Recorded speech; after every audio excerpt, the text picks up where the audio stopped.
இந்த பிளாக் கப்பில இருக்க குட்டி எல்லாத்தையுமே இப்போ நம்ம தனியா எடுத்து வச்சு தான் வளர்க்க போறோம். ஏன்னா, பேரண்ட் கூடயே விட்டு வளர்த்தோம்னா, கண்டிப்பா சைஸ் வரது கொஞ்சம் கஷ்டம். அதனால தனியா பிரிச்சு வச்சு தான் வளர்க்க போறோம். ஸோ, உங்களுக்கு நல்லா பெருசா இந்த சைஸ்ல வரணும் அப்படின்னா, நீங்க குட்டி எல்லாத்தையுமே தனியா பிரிச்சு வச்சு வளர்க்க பாருங்க. அப்பதான் நல்லாவே சைஸ் வளரும்.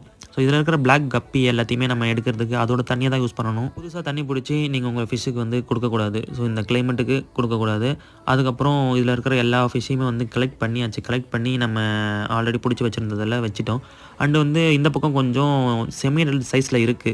ஸோ இதில பார்த்தீங்கன்னா, சேலுக்குமே இருக்கு. வேணுன்றவங்க பார்த்துட்டு வாங்கிக்கலாம். சேலுக்குமே இருக்கு. சின்ன சைஸ் தான் வரும்.